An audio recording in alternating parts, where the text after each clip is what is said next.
noches, bienvenidos a Somos Buenos. Sí, lo estás viendo a Javier Milei, el hombre que el domingo sorprendió a la clase política, buena parte de la sociedad, con un batacazo en las elecciones, arrasando el tornado Milei en la gran mayoría de las ciudades del país.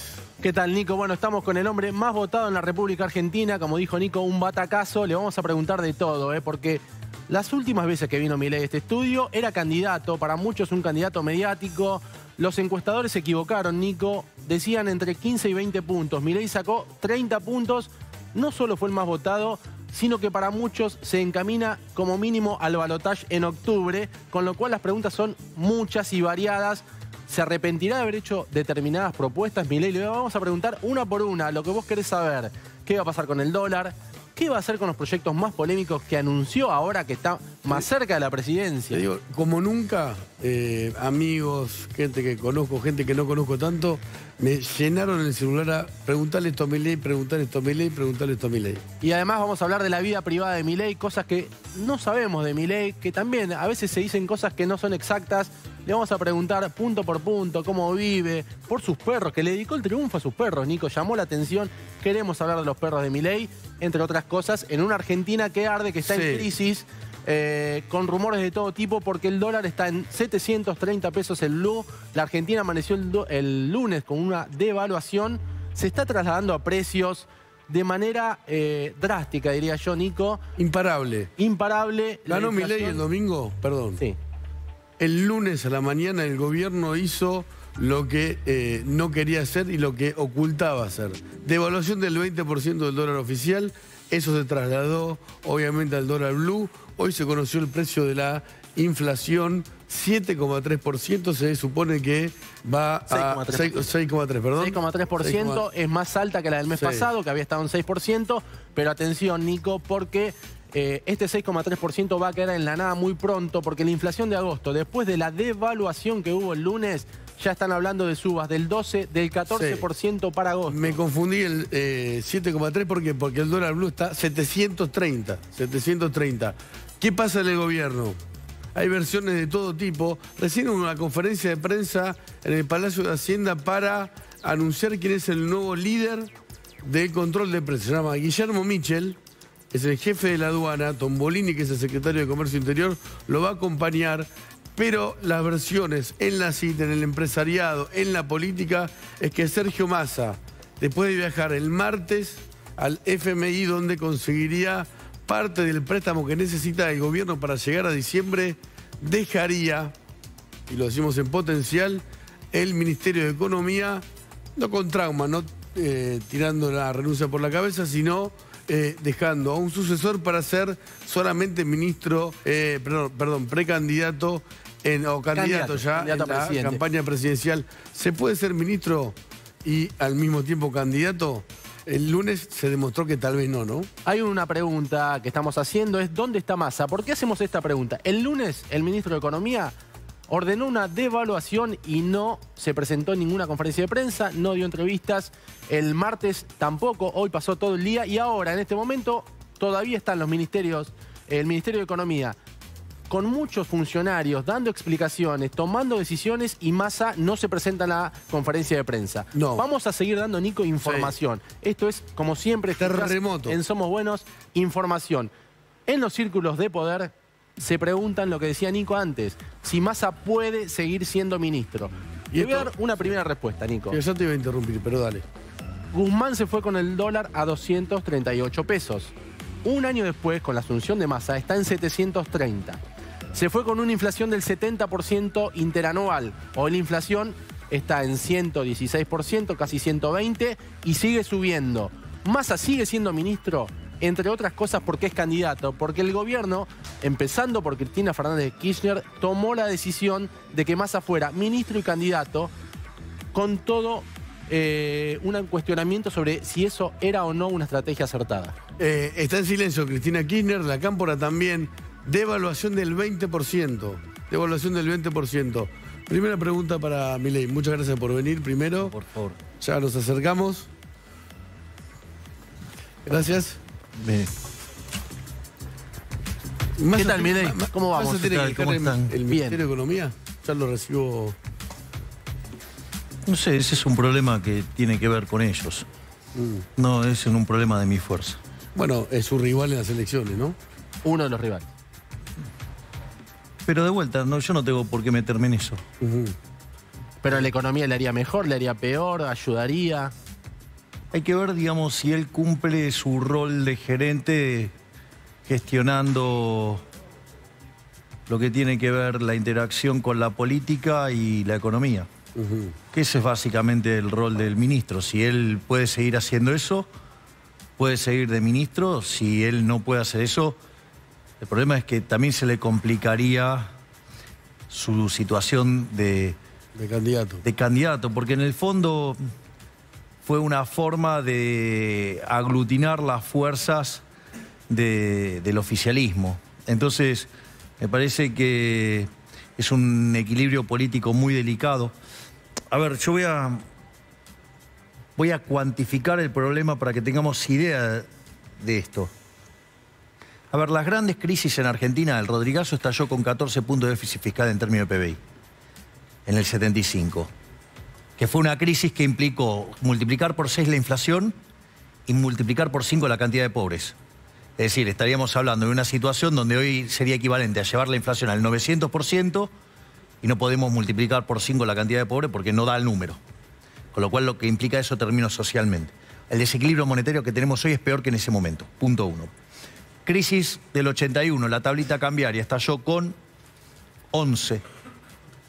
La hiperinflación de Alfonsín en el 89 estalló con 8, la convertibilidad estalló con 7. ¿Cuánto tenemos hoy? 13,5. No solo eso, sino que cuando uno mira la composición de ese déficit, 2/3 partes de ese déficit está en el Banco Central. Quiere decir que tiene que ver con la posición de los pasivos remunerados, con las LELIQs. Cuando uno toma la relación pasivos remunerados en términos de base monetaria, estamos en los niveles que teníamos en el primer trimestre del 89, es decir, la previa de la hiper. Para tener un orden de... Y todas esas crisis se desatan por abruptas caídas de la demanda de dinero, que la genera, ¿qué cosa? Un evento político. Entonces, es muy delicado el equilibrio en el que está el gobierno. ¿Usted fue ese evento político? ¿Cómo? ¿Usted fue ese evento político? Yo creo que, digamos, el evento político que representamos nosotros está gestado hace más de 20 años en el que se vayan todos. No se fue ninguno, se multiplicaron y la realidad es que no cambiaron el modo de hacer política. Redoblaron la apuesta y hoy Argentina es un país que tiene un PBI per cápita 15% menor al que tenía hace 11 años. Argentina, de haber entrado el siglo XX como el país más rico del mundo, hoy es 140, tenemos 45% de pobres, 10% de indigentes. Por lo tanto, hay una respuesta que es, ok, les pedimos que se fueran todos porque fracasaron, no se fue ninguno, y digamos, la diferencia es que hoy tenemos un vehículo para echarlos. Se llama la libertad avanza. Perdón que lo interrumpa. Le quiero preguntar, porque usted ahora quedó más cerca de ser presidente. Digo, todavía falta la elección general, pero está más cerca de lo que estaba hace una semana. ¿Cuánto va a valer el dólar si usted es presidente? Hoy sale 730 pesos. A ver, yo voy a... Primera parte, digo, porque hay gente irresponsablemente y digo que echa culpas. Y no solo están fogoneadas desde el oficialismo, sino también de Juntos por el Cambio. En parte por la impericia y parte, digamos, por mala intención. Digo que este salto, digamos, en el dólar y todo tiene que ver conmigo. La verdad que la pregunta es... Una decisión del gobierno. ¿Yo estoy emitiendo papelitos en el Banco Central? No. Yo soy responsable del déficit fiscal, que además todos los presupuestos se los voto en contra porque tienen déficit fiscal, cosa que Juntos por el Cambio sí se lo aprueba. Igual no está respondiendo a lo que le pregunté. No, es que estoy contestando. Porque estoy contestando sobre los elementos determinantes del precio del dólar. Así que sí estoy contestando. Digo, ¿yo tengo decisión sobre el cepo y sobre la reserva? No. Por lo tanto, digo, todo esto que pasa, digo, justamente no es mi culpa. Por otra parte, hay una cuestión, digamos, o sea, si hay un candidato que es pro mercado, soy yo, nadie es más pro mercado en la política que yo, por lo tanto, digamos, difícilmente, digamos, yo tendría algo que vaya en contradicción con la lógica del mercado. El problema tiene que ver con la transición.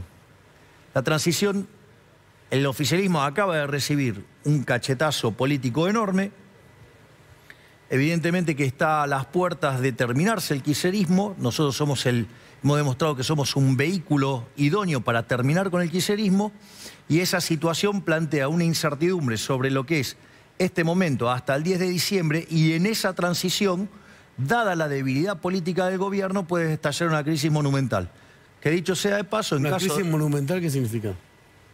Digo, la suma de todos los males, porque tenés... Un crack. No, porque tenés elementos propios de la crisis del Rodrigazo del 75, en términos de desequilibrio monetario, en términos de quiebra del Banco Central tenés una posición peor que la hiper de Alfonsín, y tenés... Se lo resumo, a ver. Y tenés indicadores sociales peor que el 2001. Por lo tanto, o sea, estamos frente a la madre de todas las bombas. O sea que el gobierno podría no terminar la gestión. Y en caso que ello suceda, digamos, yo estoy en condiciones de asumir mañana, si fuera necesario. ¿No es grave esto, que el gobierno termine antes, según usted, o que pueda terminar antes? Y podría llegar a pasar, sí.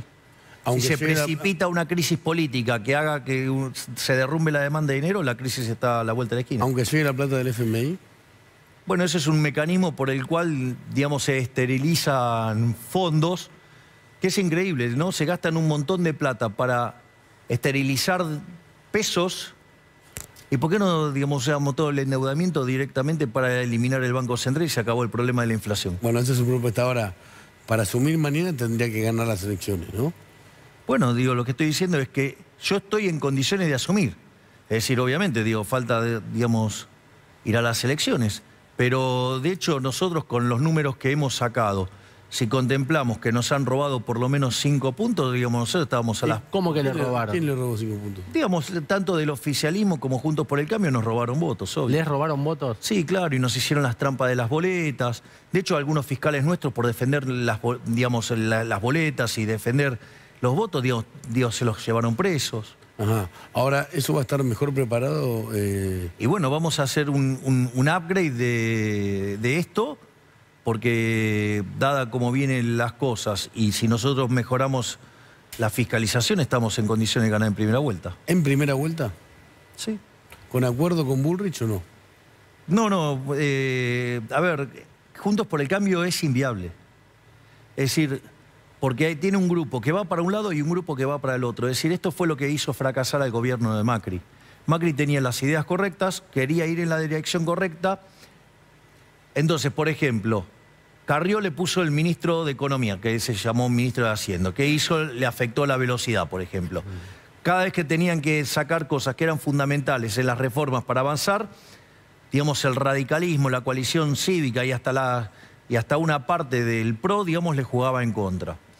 Eso hace que sea una coalición inconsistente. De hecho, a pesar de que, digamos, Bullrich le ganó la interna a Larreta, las listas están mezcladas, por lo tanto, digamos, tiene el germen del fracaso ahí adentro.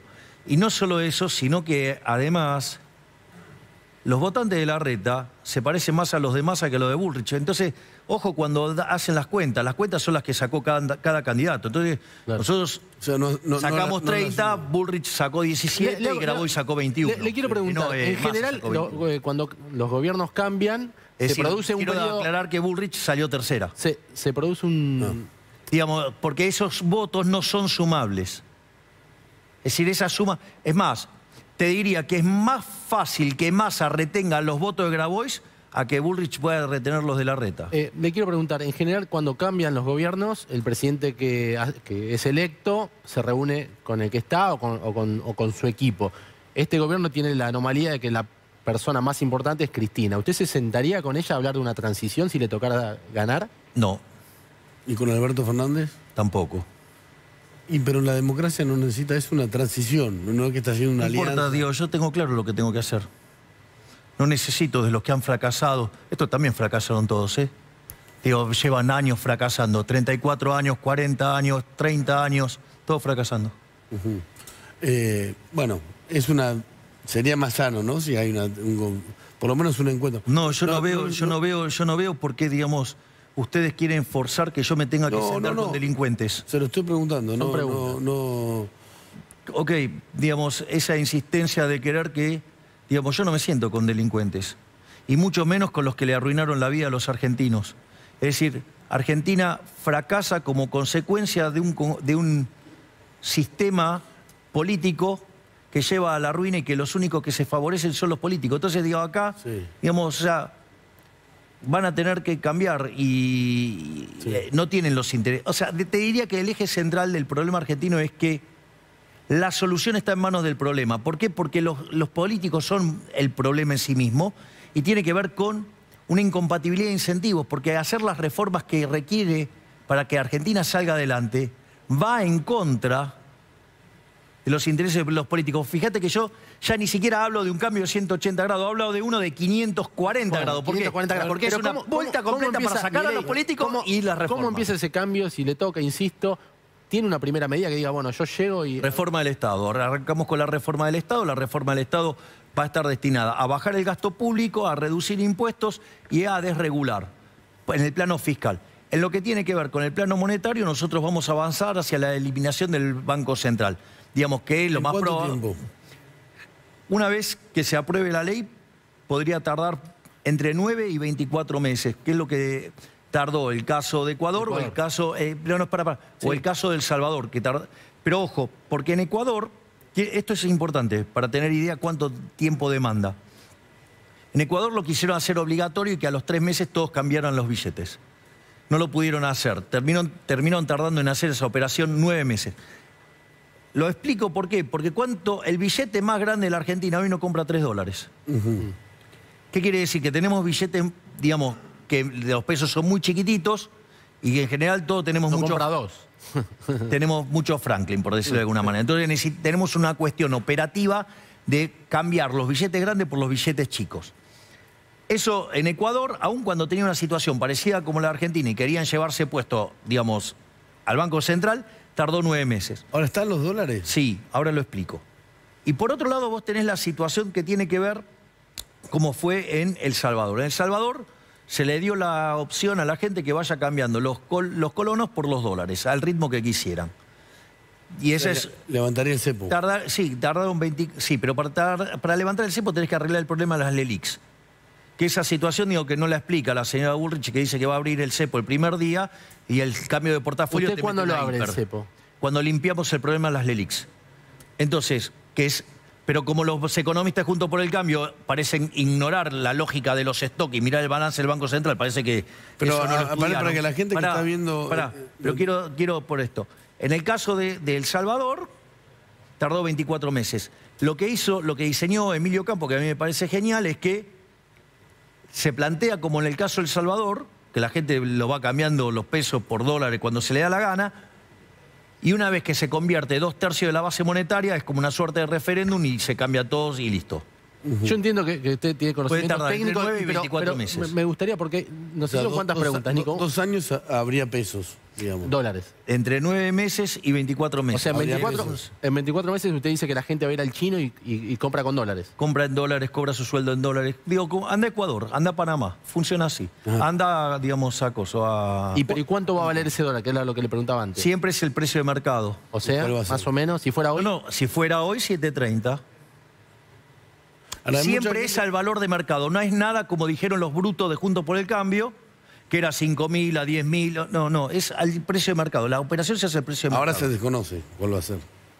No importa, pero la operación se hace... Por eso, digamos, o sea, yo doy una definición, no un precio. Digo, es al precio de mercado. Usted hizo muchas promesas durante la campaña. Bueno, evidentemente hay un 30% de la población que creyó o cree en esa... Sí, son un poquito más, digo, bueno, salvo los votos que nos robaron. Pero me gustaría pimponear sobre esas promesas para ver si efectivamente usted las puede llevar adelante o si todavía cree que las puede llevar adelante, ahora que, insisto, está un poco más... Agrego una cosa, hay mucha gente que está muy contenta porque usted ganó y gente que está muy preocupada. Por eso le queremos hacer preguntas... sobre todo los políticos ladrones o todos los que viven del Estado. Pero preguntas concretas, por ejemplo, la aportación de armas, que es un tema que usted instaló en la campaña. ¿Lo va a implementar pronto? Yo no lo instalé en la campaña, ni siquiera está en la plataforma. No está en la plataforma. Es mentira. No lo va... Yo, digamos, dije que la política de seguridad se basa en un... Primero que el Ministerio de Seguridad Interior y Defensa Nacional van a estar bajo la órbita de Victoria Villarroel. Va a ser la primera vez en la historia argentina donde el vicepresidente tiene poder. Y se va a ocupar de 2 ministerios muy importantes para la lógica de la Argentina. Eso nosotros trabajamos con una reforma de la Ley de Seguridad Interior, una reforma de la Ley de Defensa Nacional, una reforma de inteligencia, una reforma, ¿sí?, que tiene que ver con el sistema carcelario, una reforma que tiene que ver con el Código Penal y con el Código Penal procesal. Ahora son O sea, esa es la propuesta. muy importantes que van a necesitar de apoyo legislativo. Bueno, digamos, entonces que expliquen los políticos por qué quieren seguir haciendo zafaronismo. Otro tema, el aborto, que es un tema medular. ¿Va a llamar a un plebiscito para derogar la ley? ¿Es Nosotros verdad eso? creemos que las condiciones en las cuales se sanciona la ley del aborto no son las... Digamos, ahí no se votó de manera limpia. Entonces, porque de hecho había multinacionales jugando en eso y digo, dada la baja calidad moral de los políticos argentinos, yo preferiría que algo tan importante como el derecho a la vida, digamos, se debata y básicamente se haga un referéndum, ¿sí? ¿Eso no va en contra de las ideas libertarias? No, eso es falso. Le pregunto. No, eso es falso. De hecho, hay un debate entre Gloria Álvarez, que es pro-choice, y Agustín Laje, que es pro-life, donde Agustín Laje le pega una paliza bíblica. Pero, digo, al margen de eso, el fundamento es, nosotros como liberales adherimos a la definición del liberalismo de Alberto Benegalín Chisco, que es, liberalismo es el respeto irrestricto del proyecto de vida del prójimo basado, digamos, en el principio de no agresión y en defensa del derecho a la vida, a la libertad. No estoy esquivando. No, me está espiando. En defensa, el derecho a la vida, a la libertad y a la propiedad. ¿Sí? Esto es la defensa del derecho a la vida. Nosotros para esto tenemos entonces una posición filosófica, tenemos una posición basada en la biología y una posición basada en la matemática. ¿Sí? Digamos, entonces, pero como nosotros entendemos que es algo que está, digamos, bajo debate, y como nosotros estamos convencidos que esto fue contaminado, porque hay una organización internacional que tiene más locales para asesinar chicos en el vientre de la madre, más que locales en McDonald's en el mundo. Sí. Entonces nosotros... Pero quiero volver a la idea del... No. Entonces nosotros queremos llevar eso, como nosotros creemos que está contaminada esa decisión, entonces nosotros creemos que tiene que estar sujeta a que la discuta la gente. Lo entiendo, pero ¿le parece un plebiscito? ¿Está para eso un plebiscito? Pues eso va a ser una discusión jurídica, pero... sigamos, ¿no?, con la... Pero, digamos, esa ley tiene un inicio de origen. Pero la pregunta es ¿por qué la gente no puede elegir? Que elija la gente. ¿Pero el plebiscito está hecho para derogar o no una ley? Pero, digamos, o sea, se llama y se consulta y, digamos, escúchame, ¿por qué no?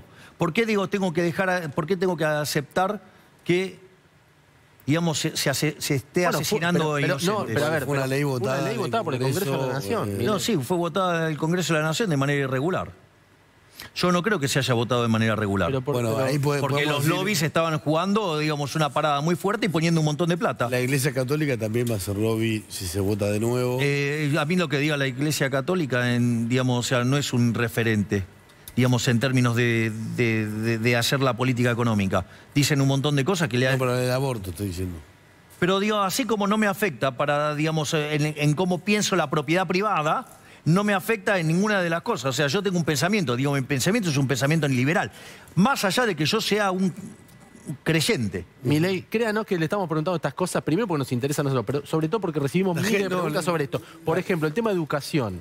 Ya muchas preguntas se las hicimos acá, pero ahora... Sí. Usted ahora tiene un traje que pesa más que hace un mes. Entonces, quiero preguntarle... Eso no es lo que dice mi cuerpo. Tengo que achicar ya 3 agujeros del cinturón. La educación. Usted habló de un voucher para educación. Nadie, o por lo menos yo no lo termino de entender. ¿Qué quiere hacer con la educación? Vamos a ponerlo en estos términos. En Argentina la educación es pública. Sí. Puede ser de gestión estatal... Gratuita y laica, dice la ley.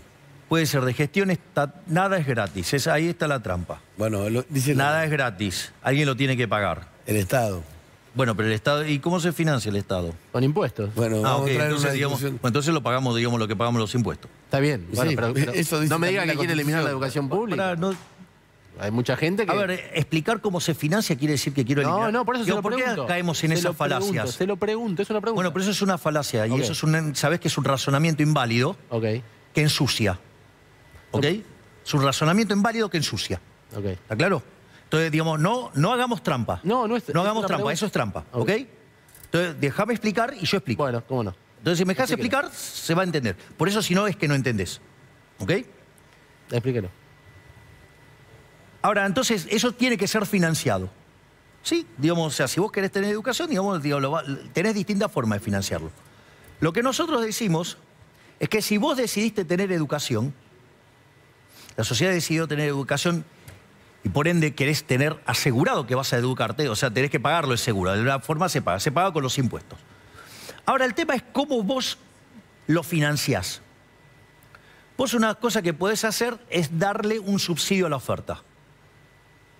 ¿Cuál es el problema cuando vos le das el subsidio a la oferta? La institución recibe ese dinero y como lo tiene asegurado del Estado, en lugar de ponerlo donde lo tiene que poner, se lo gasta políticamente y deja el residuo. Por eso la educación es el desastre que es. Nos echaron de las pruebas PISA por sesgar las muestras. Entonces, en ese sentido, lo que digo es, ese modelo no funciona. La educación en Argentina es un desastre. Los números son horribles. Es decir, nos echaron de las pruebas PISA por, digamos, sesgar la muestra. El 50% de los chicos que terminan el colegio no pueden comprender un texto. El 70% no puede resolver un problema matemático. Y solamente el 0,1% está en la elite. Digo, tenemos un problema enorme. Es decir, pero a ver si lo traduzco bien. Usted dice, en lugar de darle plata a las escuelas, se la damos a los alumnos. Se los damos a las, exacto, a los individuos. Los alumnos van a elegir. Y es la misma cantidad de plata que se destina. No, pero, es la misma. La cantidad de plata es la misma. Pero en lugar de dárselas a las instituciones. Sí. ¿Y cómo hace una escuela pública para estar con buena infraestructura y todo si no tiene ¿Y vos qué crees? ¿Que no va a recibir fondos?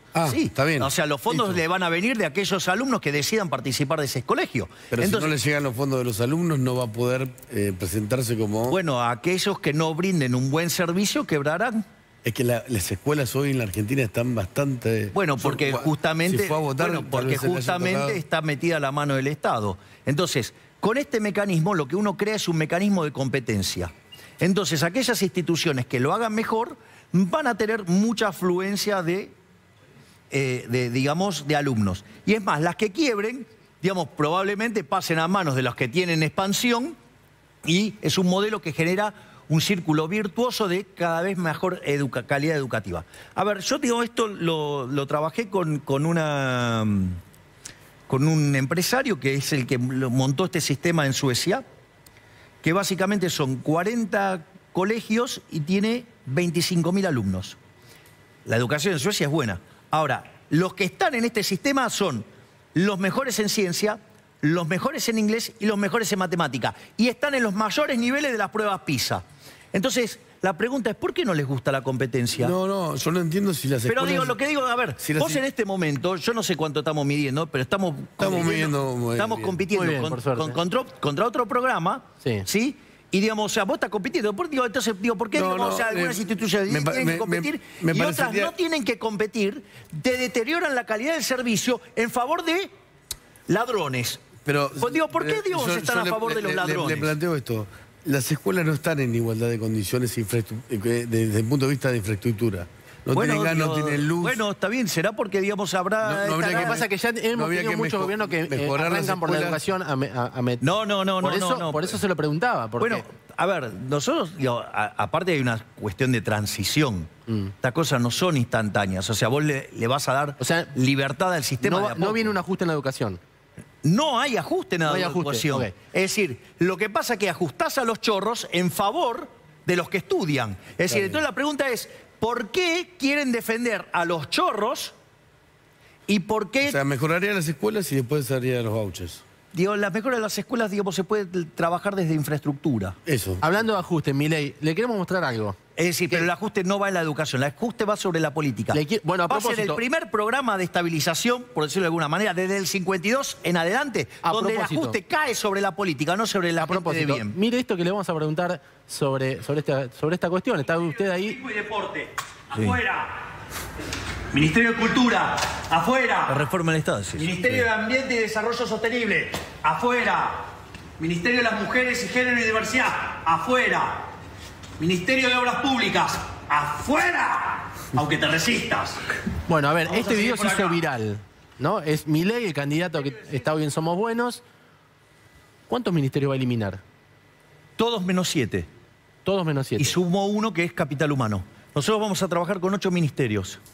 Ministerio de Economía, relaciones exteriores, infraestructura, capital humano, seguridad, justicia, defensa y Ministerio del Interior. En O sea, obras públicas que se resistía, va a infraestructura. va a infraestructura. Y ahí vamos a implementar el sistema de iniciativa privada a la chilena con way-outs a las peruanas e incentivos a las suizas. Ahí me Y perdí un poco, pero... No, está bien, digo, es un poco técnico, digo, si quieren los explico. No, está bien. pero, está bien. o sea, No, avance. pero me parece que acá lo novedoso es la política social. Hay un nuevo concepto de política social acá, que es el concepto de capital humano. A ver cómo es. ¿Se terminan los subsidios? No es que se terminan los subsidios. El Ministerio de Capital Humano tiene 4 áreas: niñez y familia, salud, educación y trabajo. Es decir, se le da contención a los niños y a las familias para que esos niños puedan desarrollarse físicamente para ser aptos para la educación. Se les da salud, porque sin salud tampoco son aptos. Una vez que se le da contención en el plano de la niñez y de la salud, ahí pueden entrar al sistema educativo y hacerse de las herramientas que va a permitir que después consigan trabajo. ¿La contención es con plata, con alimentos, con...? Nosotros vamos a tratar de seguir extendiendo el sistema de vouchers para que justamente no haya desvíos. Es decir, para asegurarnos que la gente coma, para asegurarnos que la gente, digamos, tenga salud, para asegurarnos que la gente tenga educación y que entonces esa ayuda llegue. Y además eso sirve para eliminar, ¿qué cosa? A los intermediarios. Vamos a aflojarnos un poquito, Milei, porque queremos hablar de usted. ¿Le puedo preguntar yo? Dale. Míreme. Karina Milei. El jefe. Es la gran responsable de esto que estamos viendo. Mírela, está allá. Es decir, allá atrás. bueno, no ahí sé. está. Ahí está. Sin ella no habría nada de esto. ¿Qué siente cuando la ve a los ojos? No, es el ser más maravilloso que existe en el universo. ¿Por qué? Primero porque tiene una capacidad de trabajo monstruosa. Monstruosa, porque nosotros de ser una fuerza nueva en 2 años, mirá dónde estamos. ¿Y fue ella y no usted? Es ella. Digo, yo soy un gran divulgador. O sea, Ella es la ideóloga. ella es, digamos, quien... Ella es quien ha logrado llevar todo este monstruo hacia adelante. Creo que lo que más le molestó, yo lo entrevisté varias veces, Milei, hemos Casi hablado por llora, teléfonos. Me parece que nada le dolió tanto en la campaña como cuando le atacaban a su hermana. Obvio. Porque, ¿sabes lo que pasa? Cuando vos la conocés, es imposible no quererla. Es un ser humano de una pureza increíble. Perdón. Si fuera otro caso, te dejo que me interrumpa. No, estuve mal, lo estoy interrumpiendo mucho. Estamos hablando de un ser humano de unas características. Un ser humano que no tiene rencor, que no tiene maldad, con todas las cosas que le hicieron. No tiene maldad, no tiene rencor. Es decir, estamos hablando de una categoría de ser humano excepcional. Es decir, una persona que logra seguir haciéndole bien a los demás a pesar del daño que le causa. O sea, está fuera de los parámetros normales, no está dentro de los parámetros normales. Y además, sus valores morales son impecables. Entonces, digamos, cuando uno conoce una persona de semejante característica, no tiene más que admirarla. O sea, yo, digamos, siento una admiración enorme por mi hermana. ¿Cuál es el primer recuerdo que tiene con ella? Los primeros recuerdos son los recuerdos de cuando éramos chicos, que pensar que ella era la extrovertida y yo era el introvertido. ¿No? Digamos, después hicimos un cambio de roles. Si le toca ir a Olivos, ¿con quién va a vivir? Digo, viviré, digo, lo que sí está claro que, digo, me llevo a mis hijitos, ¿no? A mis hijitos de 4 patas ahora van a tener un parque más grande. ¿Por qué le dedicó el triunfo a sus perros? Ahí está la foto, mira. No, no son míos esos perros. No. Mira, yo te voy a decir algo. Yo tuve momentos en mi vida muy, muy malos. Y ¿sabés quiénes son los únicos que estuvieron a mi lado en esos momentos horribles? Yo estaba en el piso y venían y sacaban turno para patearme la cabeza en el piso. Y los únicos que estaban a mi lado, ¿sabes quién eran? Mi hermana y Conan. Es decir, ni mi hermana ni Conan nunca me traicionaron. Jamás. Entonces, la lealtad con lealtad se paga. Después del triunfo, ¿los vio los perros?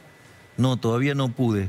De hecho, los tengo durante toda la campaña, los tuve en la guardería porque, a ver, son perros muy grandes y requieren de mucha atención. O sea, son perros de 100 kilos. Entonces, ¿qué es lo que pasa? Requieren de mucha atención en cuanto a lo que tiene que ver con el paseo, la comida, cuando toman agua, los tiempos. Entonces, ¿qué es lo que sucede? Si yo estoy yendo y viniendo y no puedo estar dándole atención, en realidad les deterioro la calidad de vida. Entonces no estoy dispuesto a eso, entonces prefiero que estén en un lugar, que los cuiden, que le den todo el cuidado que ellos necesitan. Y bueno, nada, y los voy a visitar cuando tengo huecos de campaña. De hecho, la campaña está diseñada para que yo siempre tenga 1 o 2 días en los que los puedo ir a visitar. Eso hasta que se normalice y pueda traerlos de vuelta a mi casa. Bueno, volvamos si querés, Nico, a hablar de la campaña, del plan de gobierno. Dicho sea de paso que soy el único que presentó un programa de gobierno completo. Hable un poco de eso. Cuéntenos, a ver, un poco ya viene hablando de qué le gustaría hacer, pero los 3, 4, 5 ejes llega y... A ver, nosotros presentamos un programa que también son 3 generaciones de reforma, ¿no? No es un programa de corto plazo, es un programa de largo plazo para que Argentina se ponga de pie y de acá a 35, 45 años sea una potencia. Sí, esa es la idea. Basado, obviamente, en toda la evidencia empírica sobre el crecimiento económico y lo que implica, digamos, la libertad a nivel institucional para generar este tipo de resultados. Y ese es el marco, si vos querés, teórico, el marco general. Una vez que vos abrazás eso, de decir, bueno, tenés secuencias en las reformas. Entonces, por ejemplo, nosotros, en esa secuencia de las reformas, la reforma del Estado es fundamental para bajar el gasto público, para bajar impuestos, para desregular la economía. Otra cosa que nosotros queremos hacer es modernizar el mercado laboral, yendo a un sistema de seguro de desempleo. Que, mira, tenés el caso de la UOCRA, que trabaja muy bien, pero nosotros queremos hacerlo con mayor profundidad financiera. ¿Se reunió con la CGT o con algún...? Yo he tenido, digamos, he tenido reuniones con grupos de sindicalistas y les parece maravillosa esta idea. O sea, ¿le sonó el teléfono más que nunca después del domingo? Un infierno. Hablo del Círculo Rojo, empresarios, sindicalistas. No, eso no, otro tipo de personas me llamaron. Pero el FMI llamó hoy a su hermano. Sí, se contactaron con mi hermana para que tengamos una reunión antes de que ellos tengan que volver a Estados Unidos. ¿Qué haría con el Fondo Monetario? ¿Se plantaría de modo duro para negociar? Pero es que, a ver, vos te sentás ahí a negociar porque, digamos, estás entregado, porque tenés déficit fiscal y no querés ajustar. Nosotros justamente lo que queremos hacer es un ajuste que es mucho más duro que el del fondo, por lo tanto no sería un problema para nosotros. ¿Puede repetir ese concepto? Porque digo, estamos en medio de un ajuste. ¿Usted dice que sería más fuerte el ajuste? Bueno, pero todo lo que pasa que tiene que ver con la connotación que se le da al ajuste. ¿Y quién paga el ajuste? Esto es muy importante. ¿Los jubilados bajarían las jubilaciones? No, voy a explicar. El Fondo Monetario es casi un mecanismo perverso por el cual, digamos, se favorece a los gobiernos irresponsables y se le tira la pelota a otro que tiene que venir a hacer el ajuste. Ahora, el fondo te pone metas en términos de resultado fiscal, en términos de agregados monetarios y en términos de reservas internacionales netas. Cuando el fondo te pone la meta en términos de resultado fiscal, la forma en que lo conseguís es un problema tuyo, ¿ok? Históricamente, ¿qué han hecho los gobiernos? Lo han hecho ajustando al sector privado. Por primera vez en la historia, acá el ajuste lo van a pagar los políticos y sus socios. Ejemplo, cuando yo digo eliminar la obra pública yendo a un sistema de iniciativa privada a la chilena, lo que estoy diciendo es que el ajuste lo pagan los políticos chorros y la Cámara Argentina de la Construcción, o sea, la Cámara Argentina de la Corrupción, por ejemplo. O sea, empresarios prebendarios. A ver, usted llega al poder, por ejemplo, ¿no? Hay una ruta que hay que hacer o hay algún problema y hay que arreglarla. ¿Qué hace? Se licita. Eso lleva tiempo. Y, digamos, o sea, si no la terminaron, digamos, el Estado muy bien no lo hizo. Así que está lleno de rutas que se pagaron y no existen. Sí. Eso es cierto. Ahora, Y entonces, el programa que está proponiendo es dar vuelta a la Argentina. obvio, Y puede, porque escuelas, Baradel. los Baradel de la vida van a estar contra las cuerdas en sistemas competitivos. Pero ¿cómo? Yo ya lo escuché esto, ¿eh? No digo de boca suya, lo escuché, por ejemplo, del macrismo y Bueno, ahí. ¿sabes lo que pasa? Que ahí hay un tema también, que vos no es solamente saber lo que hay que hacer, tenés que saber cómo hacerlo, y además tenés que tener la voluntad y el coraje para hacerlo. A mí no me falta ninguna de esas cualidades para hacerlo. Pareciera ser como que va a tener casi el control de todo el gobierno. No, yo no tengo el control de todo el gobierno. De hecho, fíjate que justamente yo abro el juego. Digo, yo soy el que determina el rumbo. Sí, está bueno lo de la vice que va a ser ministra de Seguridad. Y bueno, entonces quiere decir que no tengo todo el control le del quería gobierno. preguntar quién va a ser el ministro de Economía. Sabe que no se lo voy a dar. Lo único que le voy a decir Ya tiene es que todos es los más ministros ortodoxo que yo. Más ortodoxo. Más ortodoxo. A ver, esa es una definición. Es provocador, Obvio. ¿eh? Es provocador. ¿Cómo provocador? No, sí, es provocador. Estamos, a Pero ver, es que si no le gusta la motosierra como me gusta a mí, no sería mi ministro. Eso choca, eso asusta a mucha gente. Cuando dicen motosierra, la gente dice, me quedo sin jubilación, me quedo sin plazos. No, eso es Yo falso. transmito A ver, lo que... No. Los que deberían estar asustados y que son efectivamente los que están asustados y le tratan de sembrar miedo a la población son los ladrones. Es decir, la casta. La casta, ¿quiénes son la casta? La casta son los políticos ladrones, a eso los tengo contra la cuerda. bueno, Los empresarios / empresucios o empresarios prebendarios. Los sindicalistas que entregan a los trabajadores. Me sorprendió que se ha tenido reuniones con sindicalistas. Además, otros que van a perder en esto son, digamos, los periodistas ensobrados, los coimeros, los pauteros, eso van a perder todos. ¿Y sabes quién van a perder también? Los profesionales mercenarios que se dedican a dar una pátina científica en favor de los ladrones del gobierno. A ver. Por ejemplo, economistas. Digamos, a ver, un economista que se arropa de liberal y te defiende que exista el Banco Central en contra de la dolarización porque te dice que le regalás el señoriaje a los Estados Unidos, se quiso hacer el provocador y lo que lo demostró es que es un chorro que está a favor de los chorros. Porque si yo te doy a elegir, Santiago, por ejemplo, a vos te van a atacar 2 chorros. A vos te van a atacar 2 chorros. Ahora, uno te va a sacar 1 y el otro te va a sacar 20. ¿Con cuál te quedás? Te va a atacar de cualquier manera. Con ninguno. yo no quiero ningún chorro, pero bueno, Ok, digo, el te mal va a menor, atacar igual. uno, sí. El que te ataca con uno. Bueno, acá este señor, digamos, arropado de liberal, defendía que te robe el de 20. Es decir, que... No sé venga de y quién te- habla, pero puede haber ideas distintas. No, de un traidor a las ideas. No sé de quién habla, pero De Perry. ¿Maslatón habla? No estoy hablando De Maslatón. De Maslatón, No, de un traidor a las ideas. que no sabemos quién es. No, que fue ministro de Economía y lo echaron en 15 días. ¿Batakis? No. No, digamos, de la Alianza. Ah, de López Murphy, pero López Murphy usted lo quería. Un traidor. Ahora, quiso hacer un ajuste en un momento muy complicado, no lo logró, pero bueno, no importa. Quiero volver a lo de la prensa. Esto lo dijo hace poquito. Sí, pero digo, quiero volver a lo de la además prensa. fue deshonesto intelectualmente, porque si hablamos de competencia de monedas, en el fondo vos elegís quién te roba menos. Quiero hablar lo de la prensa. Cuando usted dice los periodistas coimeros, pauteros, Si ustedes mismos tienen colegas que dicen eso, está bien, a digamos, ver, cómo respondían al sobre de la reta. lo desconozco, pero Bueno, lo han dicho públicamente. la pauta oficial No debería existir. no va a existir. No debería ¿Va a ser existir. gratuita?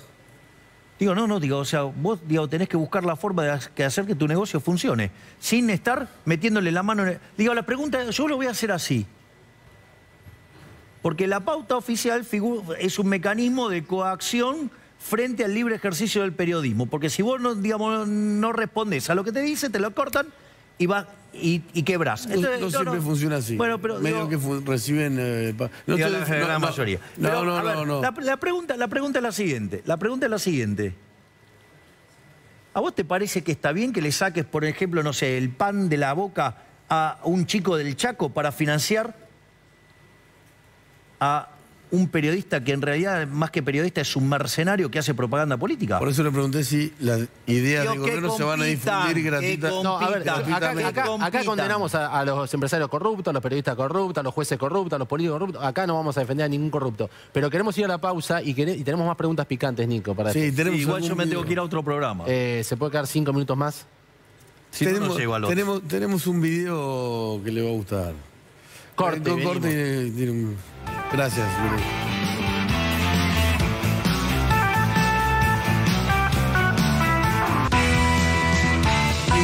Javier Milei se tiene que ir, lamentablemente.